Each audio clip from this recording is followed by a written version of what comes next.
Die Motorradmarke KTM hat einen neuen Tiefeinsteiger gebaut.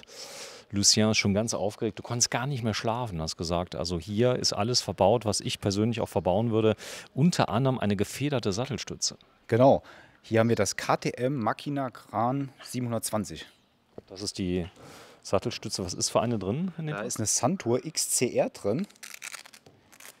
Die machen jetzt auch ziemlich gute Sattelstützen. Ne? Also wenn man mal so reinguckt, das ist keine Dämpfung, wie man es halt oft von der Ken Creek kennt, sondern wirklich eine Federung. Das heißt, wenn ich da drauf sitze, geht die nach hinten so ein bisschen zurück und mildert die ganzen starken Schläge in den Rücken. Ja, das ist in der Praxis wirklich eine tolle Erfindung. Darüber ist natürlich auch ein Schutz, sodass man sich nicht die Finger einklemmen kann, wenn man drauf sitzt und der Kleine greift mal rein. Das Fahrrad ist optimal ausgestattet.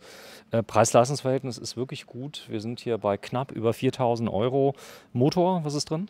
Natürlich Bosch CX, ne, der aktuellen Generation mit dem neuen Campus-System, dem Best 3. Ne, haben wir hier auch das Intuvi 100 Display. Drahtlos. Genau, drahtlos, per Bluetooth, schön aufgeräumt, clean. Man sieht sogar die Trittfrequenz. Also es ist einfach echt ein cooles Bike für wirklich weit unter 4.500 mit dem Akku und dem Motor. Großer Akku drin. 750 entnehmbar, ja. Ja, 750 entnehmbar. Mach mal auf, dass wir reinschauen können. Jo.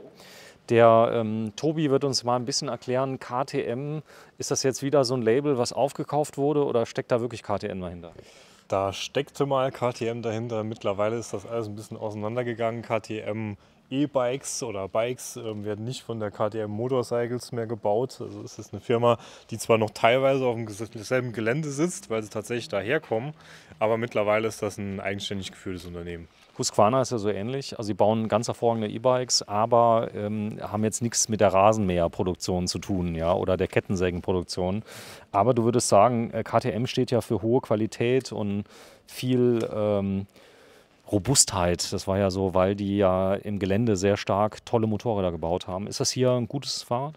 Das ist ein super Fahrrad. Das ist sehr robust, sehr verwindungssteif. Das ist immer wichtig beim Tiefeinstieg. Ja, da haben wir den Riesenakku. Also 750 Wattstunden, den musst du erstmal leer fahren, auch wenn du einen Kindersitz hinten noch drauf hast. Riesengerät. Man sieht auch hier die Stahlverstärkung nochmal in der Mitte drin. Also darf ich das Fahrrad fahren ohne Akku? Natürlich darfst du das ohne Akku fahren. Wird sich natürlich ein bisschen schwerer dann fahren, weil ein bisschen. Aber technisch, also ich sag mal, bricht es nicht zusammen, wenn der Akku nicht drin ist. Kein tragendes Element. Nee, bricht nicht zusammen, nur du wirst halt ein bisschen Trittwiderstand haben. Besser ist natürlich, du hast einen Akku drin und schaltest die Motorunterstützung aus, dann koppelt der Motor ganz aus und es lässt sich besser fahren. So, die Hosen, ja, bau nochmal ein. Ist dir mal aufgefallen? Ist mir aufgefallen. Das Ganze ging. Mach mal. Also, Mach mal rein. Also Außeneinbau ist halt wirklich, du hast hier... Achso, warte mal, das war mein Einsatz. Nein, das ist ja Wahnsinn. Das ist mir eben schon aufgefallen, wie schnell das ging. Nee, aber bei manchen muss man da sich schon so ein bisschen abtun. Ne? Genau, und du hast ja auch hier noch diesen Haltegriff. Weil oft wird so ein Akku schnell mal hinfallen gelassen. Das war's schon. Ja, das ist schon... Allein das hier schon. Das könnte ich den ganzen Tag machen. Mach mal. Das ist krass, Ist oder? das aus Metall, der Deckel? Ja. Echt? Und du hast sogar noch Flasche oder Bordeaux, also Schlossaufnahme. Ne? Das Ding in der Lackierung ist mit der, also das ist schon, Okay. hat man halt nicht so oft. Ja, Monocoque Casting ist aber immer noch Alu. Das ist immer noch Alu. Du siehst auch gerade hinten an der Schwinge, an den Schweißnähten, an den Kettenstreben. Das ist noch ein ganz normaler Alurahmen. Du hast auch dein Gewicht, also beim Trekkingbike mit Ausstattung sind wir immer so knapp über 27 Kilo, sind wir auch hier. Ja, ist halt so. Jetzt sind ja zum Beispiel Reisefahrräder gebaut dafür, dass man wirklich den ganzen Tag auch mal eine kleine Weltreise machen kann. Hat das die Qualität von einem Reisefahrrad oder sind wir da noch ein bisschen drunter? Ich würde tatsächlich sagen, es hat die Qualität. Die Ausstattung dafür hat es mit Sicherheit auch. Also du hast die Schwalbe Allcrown da drauf, eine Bereifung, die halt, ja, wie der Name schon sagt, für alles gut ist. Es ist kein rasiger Mountainbike, kein rein rasiger Mountainbike-Reifen, aber auch nicht nur für die Straße gedacht, das ist für alle Zwecke. Und er hat hier einen Reflexionsstreifen, fetten drauf. Also das ist, finde ich, sehr, sehr wichtig. Genau, da sparst du dir die ein bisschen aus der Mode gekommenen Katzenaugen. Die brauchst du dann nicht mehr mit dem Reflexionsstreifen, hast trotzdem die Sicherheit. Ja, hydraulische Scheibenbremsen sind auch verbaut. Du sagst, für den Waldweg ist ja gut, der Reifen. Definitiv. Also solange du keinen Single-Trail damit fährst, wirst du keine Probleme bekommen.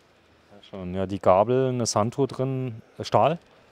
Genau, das ist eine Stahlfedergabel, super pflegeleicht. Lässt sich auch so ein bisschen einstellen, aber es ist nicht vergleichbar mit einer Luftfedergabel. Aber funktioniert. Funktioniert wunderbar. Ja, ist also wer übrigens noch nie eine Stahlfeder gefahren ist, also nicht abhaten, einfach mal fahren. Mein Sohn hat eine Stahlfeder, ich fahre eine Luftfeder und wir tauschen auch schon mal die Fahrräder. Ganz ehrlich, funktioniert beides.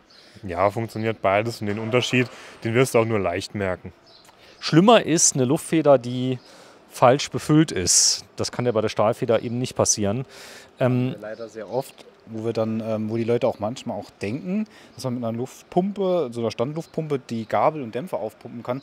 Geht nicht, da gibt es extra Pumpen, weil die Drücke sind halt höher. Also wir können nicht mit 2-3 Bar hier schaffen, wir müssen da mit 15 Bar, also beziehungsweise PSI wird das ja gemacht, also 250 PSI oder wird da gearbeitet und Leute, das ist nicht die gleiche Pumpe. So, die kleine Schwester von der XT, die Deore, ist hier verbaut. Schaltung. Reicht in der Kombination mit dem Motor komplett. 10-Gang Deore. Also es gibt viele Leute, die sagen, wenn ich einen Motor habe, können ruhig 2-3 Gänge weniger sein. Klar, Leute, ihr müsst schalten, weil sonst ist halt die Kassette trotzdem durch, wenn das kleinste Ritzel abgefahren ist. Aber 10 Gänge ist schon ordentlich. Schön. Also tolles Fahrrad. Ausstattung für den Straßenverkehr zugelassen, legen ja viele auch Wert drauf. Alle Leuchtbauteile fest angeschlossen. Ja, die sind fest angeschlossen, brauchst jetzt kein Akkulämpchen oder sowas. Du hast vorne wie hinten eine vernünftige Beleuchtung, die über den Akku läuft. So, und dann der Vorbau ist vielfältig verstellbar. Genau, hier hast du wirklich eine breite Einstellmöglichkeit. Also wir haben den so standardmäßig immer auf 30 bis 40 Grad eingestellt. Bekommst du auch ganz steil oder ganz flach, je nachdem wie du auf dem Rad sitzen möchtest. Ne? Hier sieht man auch, das Entuvia-Akku oder Batterie soll angeblich ewig halten, 1-2 Jahre. Eine kleine Knopfzelle kriege ich beim Lidl an der Kasse. Also das ist eine gute Geschichte. Die Ablesbarkeit ist ein Traum. Wir haben ein echtes LCD-Display. Das heißt, je heller die Sonne scheint, desto besser kann ich es lesen fast, oder? Im Prinzip eigentlich schon. Also hier ist es jetzt noch so ein bisschen verschwommen, weil noch eine Schutzfolie drüber ist. Die lassen wir am Anfang lieber drauf. Ja, und ansonsten auch nachts, wenn du unterwegs bist, immer wenn du was schaltest, geht auch die Beleuchtung kurz an. Also wir sind durch. 27,5, was haben wir? Genau, 27,5 auf 235, wenn ich richtig bin. Also sehr breit, ordentlich, oder? Ist eine Plusbereifung, genau. Das heißt also, ich kann durch leichtes Ablassen der Luft hinten noch richtig Traktion und Grip noch verstärken. Ich muss den nicht immer mit Vollgas fahren, oder? Nee, definitiv nicht. Also wenn du jetzt das Maximale an Reichweite rausholen möchtest und nur auf Radwegen unterwegs bist, dann gerne auch mit 4 Bar fahren, brauchst du aber nicht. Also das übrigens ein Tipp, wenn ihr wirklich auf Radwegen seid, macht ruhig mal den Druck schön hoch. Passiert, die kommen ja alle mit Schläuchen, oder? Bei euch? Ja, die werden mit Schläuchen ausgeliefert. Bremse, was ist drauf? Haben wir eine Tektro 2-Kolbenbremse? Endlich die gute alte Tektro 2-Kolben. Das ist eine Top-Bremse. Also ich fahre ja selber 2 Kolben, weil viele sagen, ja, muss unbedingt 4 Kolben sein. Aber für den Zweck, glaube ich, vollkommen ausreichend. Sowieso die Strategie beim Bremsen sollte man geübt haben, nicht dauernd bremsen. Ne? Genau, und auch bitte nicht gedrückt halten, sondern lieber ein bisschen stoßweise bremsen. Da verglasen auch die Beläge nicht so schnell. Ist eine gute hydraulische Scheibenbremse, die hier verbaut ist. Eigentlich alles, was du brauchst. Ja, das ist übrigens der große, ich sag mal, Burner mittlerweile im Zubehörbereich. Tektro, also machen Schaltung mittlerweile, machen alles. Also ein bunter Mix hier. Und das Coole ist, dass die Lampe, du siehst die Lampe von der Seite. Und das finde ich auch noch ganz praktisch. Also tolle Sachen verbaut. Besonders hervorzuheben ist natürlich der bärenstarke Motor. Die App-Steuerung serienmäßig, das tolle Display, der 750 Wattstunden Akku, eine Original Shimano-Schaltung der Spitzenklasse, eine Deore. Auch die Narbe. Die Narbe. Guck, da ist jetzt nicht irgendwas für 3,50 aus dem Großhandel Deore geholt. auch drauf. Deore hinten und wie vorne. Schöne Narbe, die schön rollt, ja. So, da sind wir. Ihr habt diese Farbe und diese Farbe, nehme ich an. Ne?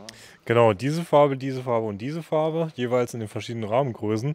Da kommt jetzt auch so ein bisschen was von den anderen Modellen noch nach, aber das Modell tatsächlich nur so, wie es hier steht. Sehr dezent, ist so ein Matt-Metallic und ja, also richtig schick. Also ist natürlich auch Geschmackssache, ist blau-grün. Je nachdem, wie man hinschaut, ist es auch mal von der Farbe ein bisschen anders.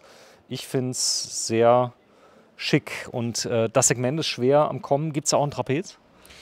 Gibt es auch einen Trapez, jawohl. Wir haben es jetzt erstmal als Tiefeinstieg bestellt. Geht halt mit Abstand am besten. Und ganz ehrlich, heutzutage ja, sehen die auch so sportlich aus, kann man fahren. Ja, kann man fahren. Also der Vorteil beim Tiefeinstieg ist natürlich, gerade wenn du Gepäck dabei hast oder du hast mal einen Kindersitz drauf, man weiß ja selber, der baut ja auf. Das Kind kannst du auch nicht auf 45 Grad schräg stellen. Irgendwann beschwert sich das auch, wenn du es abziehen willst. Und ist der Tiefeinsteiger der neue Hit? Definitiv. Also gerade wie du es jetzt beschrieben hast mit dem Kindersitz, da willst du nicht auf dem Diamantrahmen sitzen. Also da kommst du mit dem Fuß ja nicht drüber. Ah, das Wetter. Warte mal, ich muss erst mal über das Wetter reden. Es ist das erste Mal, dass ich bei euch in der Gasse stehe und mir nicht den Arsch abfriere. Es ist nee, wirklich so ein geiles Wetter. Wir haben Anfang Mai 2023, aber der kam so spät, oder? Die Saison dieses Jahr. Ja, also das Wetter ist, also die Saison ist schon, ich würde mal sagen, so 1,5 Monate am Laufen. Aber das Wetter hat echt lange auf sich warten lassen. Ja, jetzt darfst du. Abziehen, da muss ich dir echt beipflichten. Das ist so ein Punkt. Viele Leute wollen sich einen Trapez oder einen Diamantrahmen bei uns holen, wollen dann den Kindersitz drauf machen. Und dann fragt man sich halt einfach, so steigen sie nicht an, weil die Stange, die Top-Tube ja da ist. Ja, Ne? ja. Und dann ist ja das Kind hier. Ne? Ja. Dann müssen die ja so. Ne? Und selbst wenn du echt eine gute Hüfte hast, und trittst da so irgendwann. Er macht Kampfsport. Ich will nur, dass ich das erwähne, ja. Nee, es ist einfach. Aber was hast du für einen Gürtel eigentlich? Weiß ich nicht, habe ich vergessen. Hast vergessen. So. Also, kauft euch einen Tiefeinsteiger und ja, die Farbe, man hat es jetzt richtig schön gesehen. Also gerade eben war es blau, je nachdem wie der Lichteinfall kommt, ist es grün und ja, am besten mal Probe fahren. Man kann alles Probe fahren bei euch. Ja. Ja, das ist so das Grundprinzip. Jedes Rad, das bei uns steht, darf auch gefahren werden. So, was lasse ich hier als Pfand? Einen Finger? Immer nur den Personalausweis, schlimmstenfalls einen Führerschein, alles andere wollen wir nicht. Gut, sehr schön. Ja, vielen Dank, Lucien. Da sind wir. Und Purpur, was ist das eigentlich für eine Unterstützungsstufe? Das ist, dieses Violett ist das Sport- oder EMTB, was man sich halt gewählt hat. Ne, Was ist EMTB? Das ist so ein Automatikmodus, der zwischen Tour und Turbo durchvariiert und erkennt, wie stark ich und wie schnell ich reintrete. Und dann gibt er mir Unterstützung. Akku ist voll aufgeladen, richtig? Hier nicht. Oder wie meinst du jetzt? Was hat der an Leistung im Moment? Achso, der hat, wie viel hat der denn? Hier zeigt man ja 10%. Guck mal da, guck mal da. 20%, ne? Ich sehe es nicht, weil es so reflektiert. Ja, was steht da? 20%. Ich habe aber jetzt nur hier auf die LED geguckt. 0 steht da. Ach, da steht 20%. Nee, da was steht denn unten mit den 0%? Das ist, glaube ich, nur Quatsch. Also vielleicht für die Zelle von dem Display. Okay. Nee, aber das muss man, wenn die neu sind, einmal wegdrücken, dann geht's wieder. Einmal wegdrücken. Also 20% Akku. Das heißt, wenn die bei euch kommen, sind die leicht geladen, oder? Genau, also nicht tiefenentladen, das wäre immer schlecht. Das wisst ihr ja auch, dass man die nicht leer lagern soll. Die Akkus sind immer so ein kleines bisschen vorgeladen. So, Schnellspanner. Vielen Dank fürs Einschalten. Wir sind bei Konrad Green Bikes. Das Ganze in Kaiserslautern in der Glockenstraße Nummer 4. Und die Telefonnummer ist die 891489. Leute kommen aus der ganzen Welt zu euch. Ich glaube, der längste kam aus Neuseeland, hat die Videos gesehen, hat gesagt, ey, Das war Australien, aber er hat nur angerufen. nee, Leute kommen wirklich von weit her. Öffnungszeiten? Öffnungszeiten montags bis freitags 10 bis 18 Uhr, samstags von 10 bis 15 Uhr und Terminabsprachen können wir natürlich auch früher oder später machen. Ja, sie kommen von, Generell Termine machen, Leute. kommen von weit her, weil ihr großer Riso Müller Stützpunkthändler seid. Ihr habt wirklich, also von der Auswahl her, wie die ganz großen Ketten, sogar noch größer in den Flagship-Stores, habt ihr alles da. Gell? Also ich weiß nicht, ob es viele Händler gibt, die 6, 7 Super D-Lights in allen Farben, Größen und Rohloff haben. Und das ist halt so ein USP von uns, dass wir halt auch Modelle haben, die jetzt nicht jeden Tag verkauft werden. Ne?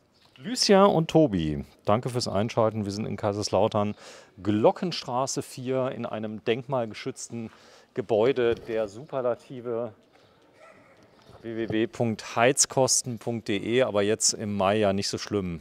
Tschüss.